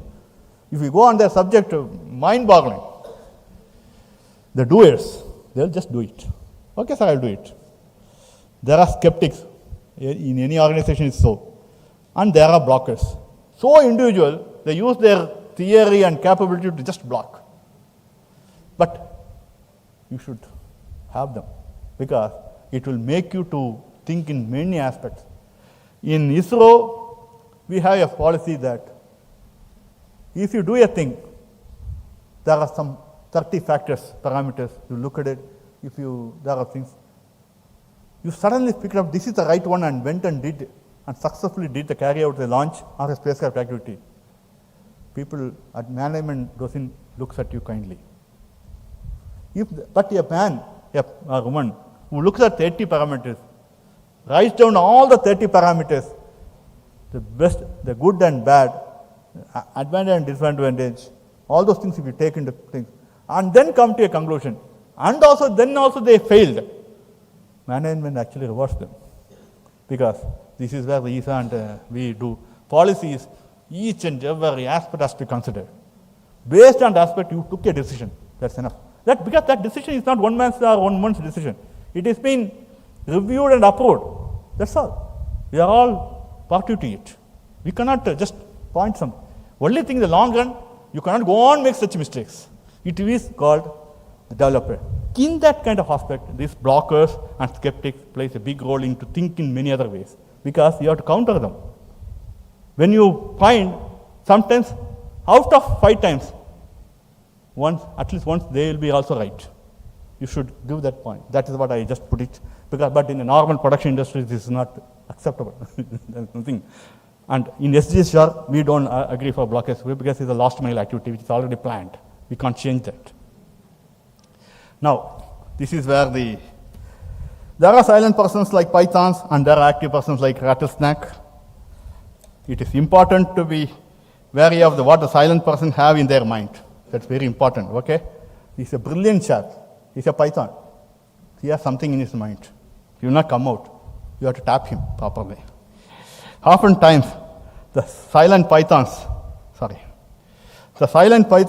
carry more vital information and they do not come out until they are tapped in the right way. I used to write and put it in my middle level management course. We do it internally here. We are clear about the active rattlesnakes. There's nothing to worry. He will definitely, even if he brought a chaya to you also, he will announce that. There's nothing to worry about that. They make themselves clear. I'm not saying in a skeptical way. They make themselves clear. With the noises of their rattles, they make a lot of reports. They will give you whatever simple things, they will inform you of everything. So, the performance versus potential, it takes all kinds to make a world, right? I just put Panda because of the IPL. There's a combination of persons in the project teams. There are star performers, workhorse, problem children, and deadwoods. Deadwoods also is required, right? Because you have to make a reference to them. One needs to work out a way to make these different sets of people gel and work together. We don't just throw them out. Then, so we have to create leaders. Middle management, we have to create leaders. I have become the boss, I am the center director, so that's all fine, nothing. You have to create leaders, multiple achievers. How do we do this? And retain the highly skilled manpower. They should not go to the many places. That is there in all the places, they do this. Then how do you motivate each individual people in his own expertise? How to go on, keep him going on, even at the age of 60, 70, 80s. People do. There are some people who do. Then everybody should be given a vision of career growth with a professional course of the organization. That's already told. We do this also. And most important is, we strive to give a feel of sense of achievement for each and every individual, their team, section, groups, leading, all the things. Everybody should feel that they achieve. Without that, an organization cannot be successful. This also is very important here, because why I am relating from ISRO point of view. It may be applicable to many industries or not, I don't know. Because all the people are top achievers in their universities. They come and join. Each comes with an ambition. Each comes with this one. So they have to be harnessed. This is the one place we also sometimes not maybe up to the mark, because they come with a lot of ideas and things, how to do it with our limited resources. Just coming. Now, you asked why the 6th and 7th model is coming. The point is, from development stage, application point, and the project life cycle, the technology goes through development, application growth, maturity, and decline. Finally, it declines. There is no technology which doesn't have an end. It will have an end. Satellite also is going through a similar cycle. But at the growth, by innovation and R&D, technology repositioning, adaptation and new application, one can ensure that there is no decline. Because you have to change over. You cannot say that I will go to continuously doing this. Then you will become a giant and a sleeping giant and you become a dinosaur. Nobody wants you, only an exhibit. So this is what is important. Here is where the model number 6 comes into picture, because government cannot do all those things. When the project life cycle is being done, depending on the activities, we have to do the planning. Here is where this one. So we also look at it in such a way that the optimal level of activities is called for. So earlier I showed you 14 months, 9 months, 3 months. Here I just overlap. This is what we do. I took some 53 spacecraft and we did this plan. That's how the optimization has happened. That's where we understood that. This is just I am putting this. That is, from each phase of the life cycle, there should be an overlap. Then only we can achieve the cycle. Then we do the strength, SWAT. I don't have to tell you all these things. These are all, because I didn't reduce this. The form of policy and policy of government, opportunity, and SWAT, the threat. So, when you do this, when you say competitivity on this one of the important things of the organization life cycle is, every organization goes through a life cycle. It reaches its prime, and after that, it goes through the consolidation, adolescent crisis, and all this. So, it is critical that at this stage, that I showed the arrow, the organization needs to be led by a proper manner. Indian satellite program is in its prime with multiple projects. As an organization, we are ensuring that beyond the prime stage, we continue to grow by taking up new avenues, application space. That's where the reforms are coming into picture. Many players and institutions are being asked to do this because you can't go in only one model. There should be a major traction throughout the country. Many institutions should come forward, should look into this, and we are putting an ecosystem throughout the country. We'll be working on that. And that is where the arrow, when I showed the second arrow, revitalization action is not initiated. Any organization will go through. Why? ISRO is a government. I cannot work like an organization always. We should ensure that we go to many players, bring up an idea, make satellite, we will handhold you and do this. And this is where the management lessons, what we have learned, should come to you. Maybe there will be good lessons, there will be bad lessons, bad ideas, but you should be able to decipher and do this so that we take off from here with all the players, startups, institutions, and industries. This is where we are. Just, sorry.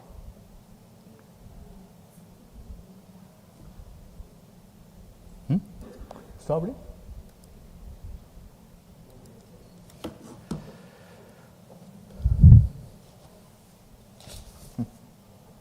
Another 5 slides only.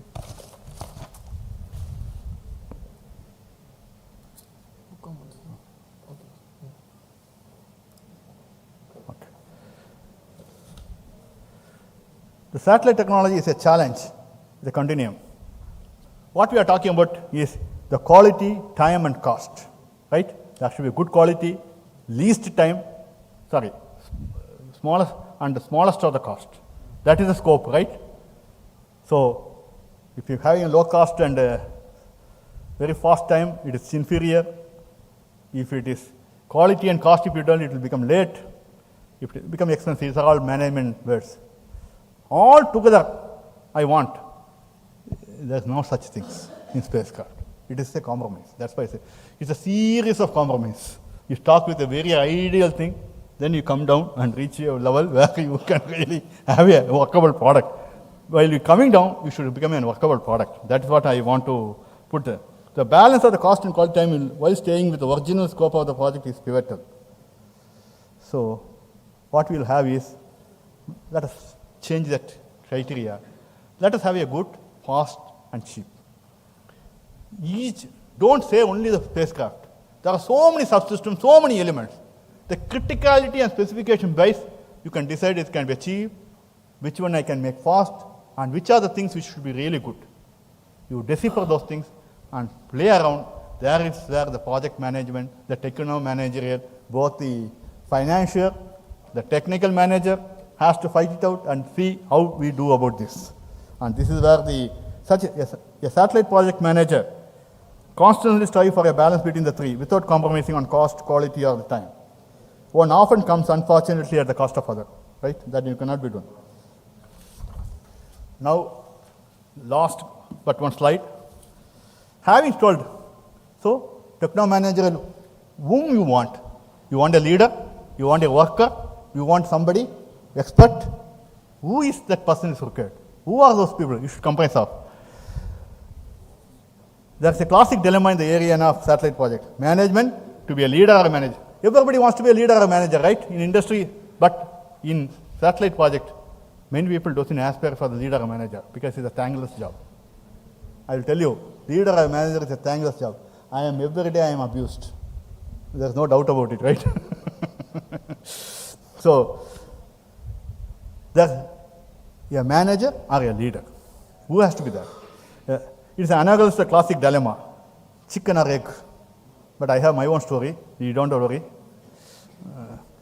So what it is, by contributing, what is the most important is 80% of satellite project and almost 60-70 in launch vehicle, they like to be a contributor. By contributing, one can be reliable, make the first move, understand one's scope of work, and cultivate healthy official relationship. And why? That contributor will work till his death. A manager or a leader is a limited time. Whereas if you are being recognized as a contributor, your work is till your death. That is what everybody aims for, right? Internally, aimly, you see, touch your heart and say, that's what you want to be. So in Spacecraft, we see that people become a contributor. By being a contributor, one can pave their own success path for a glorious career, contribute to the nation, and can do wonders to the world. And that is what I come to this. Just start linking, because that contributor can connect to each and every institution, get the details, get done, and he's on the pulse of the things. And that is what is things. Be reliable and do that, and make your own career. It can be slope, difficult, anything. It's your choice. And that's it. Thank you.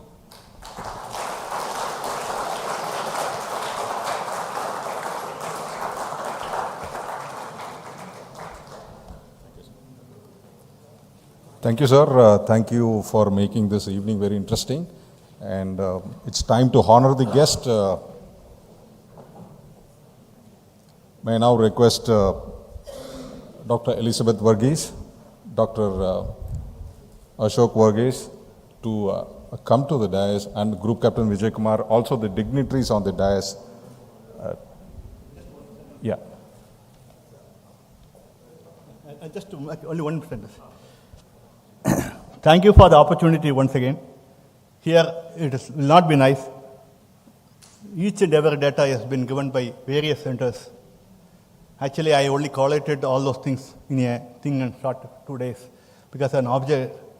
I thank URSC, SAC, VSSC, SJC SHAR, and many other centers and participants who did a very good job of putting together and helping me. Actually, even up to 2 o'clock, we are sitting together how to articulate this to an audience who are good in management.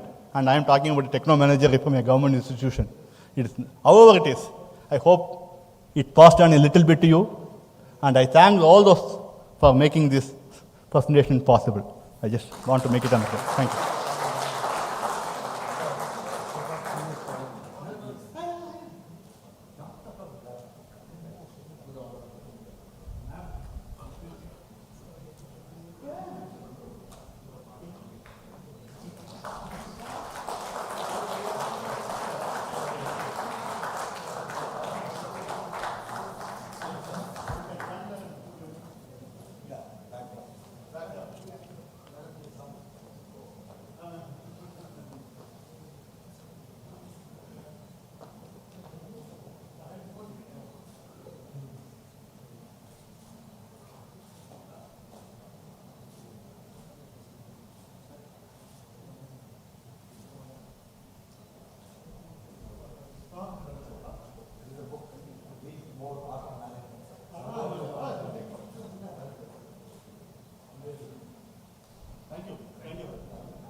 Thank you, sirs. Dr. P. Devasundari, Principal, KCG College of Technology. She's a Doctor of Philosophy under Faculty of Electrical Engineering from Anna University. She has published number of national and international journals. She is the recipient of many awards, including the Senior Women Educator and Scholar Award for the year 2017 by NFED. May I now request Dr. P. Devasundari to deliver the concluding remarks. Thank you, sir. distinguished chief guest for this evening, Mr. A. Rajarajan, Director Satish Dhawan Space Center, Sriharikota, the President, Madras Management Association, Mr. Subha Rao, Group Captain Vijay Kumar, and Executive Director MMA, the Hindustan Group of Institutions, which is instituting this endowment lecture for the 9th time this year, led by our chairperson, Dr. Elizabeth Verghese, our director and CEO, Dr. Anand Jacob Verghese, other directors here who has come today, Ashok sir and Susan ma'am, our advisors, Padma Bhushan, Dr. Sivadhanu Pillai sir, Director Projects, Dr. Manoharan, and our Shri Palnichami sir, retired IAS, the Pro-VC, Registrar, all the MMA members and other participants. After such a detailed presentation on satellite project management, it's very difficult to give the concluding remarks. But still, I'll just keep it very brief. Starting with the first point about explaining what is space to a layman, scientific pursuit for applications with a lot of common sense and engineering. Sir explained not just about for the satellite project management, but it is to each and every student, faculty, and other members who are doing such projects. Our work is to make the R&D work, whatever innovation and the inventions we do should harness results of R&D, should yield a product with the available resources. It should yield a product with competitive advantage, which is something to be taken back by all of us. And it doesn't apply only to the satellite project management, it is to each and every innovative product. Thank you, sir, for that point. And not getting too much into the spacecraft and other applications, but we were able to understand how different customers, for different applications, especially socio-economic advantages, very interesting applications have been presented, and I think it would have hindered so much of interest on the spacecraft for all the other people here.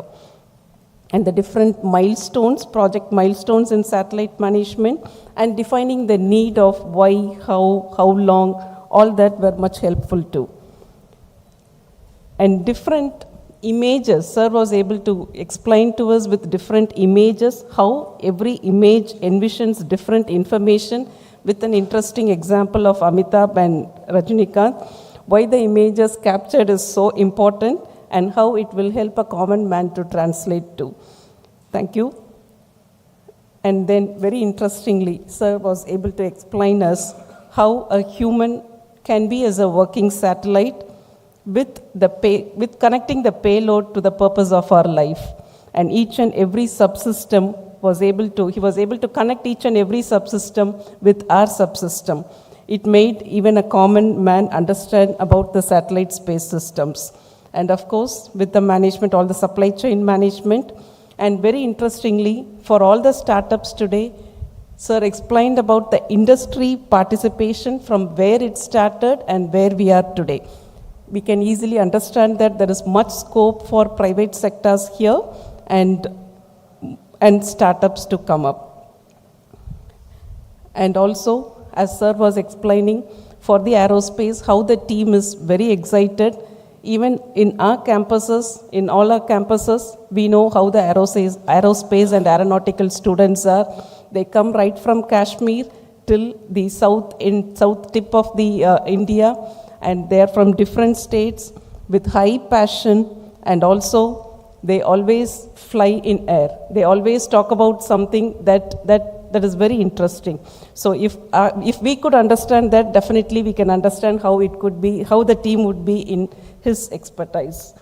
And also 3 years back, how the 14 satellites, unique and with different application specific was done.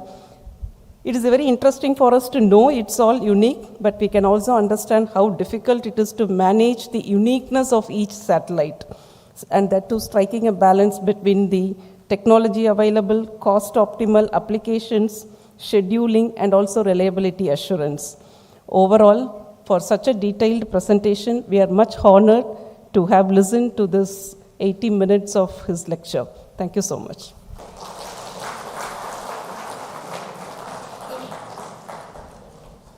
Thank you, Madam. Group Captain R. Kumar, Executive Director, Madras Management Association. So, under his dynamic leadership, MMA has won the IMA's Best Management Association in India for 12 times in a row. And so, may I now request him to deliver the word of thanks, please. Thank you. I know we're all waiting for dinner. I think I'm the person standing between you on the nice, lovely dinner this evening. But it's a customary and mandatory that we must thank the speaker who has come and presented so beautifully. I should say it's one of the best lectures I attended on top management. I can tell you sir, it's a master class for what he has done today. More than anything, I think they all deserve a standing ovation for ISRO, what they have done to the nation today. I think, sir, on behalf of all the members, for the ISRO, what they have done today, made India so proud in all the things what you have done. I think we owe you a big thanks to you, and thank you for coming here and do us the honor of delivering the memorial lecture. And I know C G Verghese must be really blessing you from the top, because he is the one who strongly believed in what we are discussing today. Thank you so much, sir. Thanks to Madam for being here this evening. It's always a pleasure to have you with us. Your presence all the more made this evening a great, and thank you again, Ashok. As usual, you are there. You are a great supporter of MMA. Your presence again is very important. And all the team, MMA team, Hindustan group of institutions, especially Mr. Ponramalingam Register, is a live wire who really make us do what thing, and has been coordinating so well. Thanks to you, and also thanks to President Mr. Subha Rao for joining us this evening, delivering the welcome address, and Mr. Dr. Sundari for concluding remarks, very briefly, really briefly mentioning it. Thank you so much, and thanks to each one of you, all the members who are watching the program live. We have more than 600 people are watching the program live. Thank you so much, and thanks to all the members here. Now I request you to keep standing. We have a national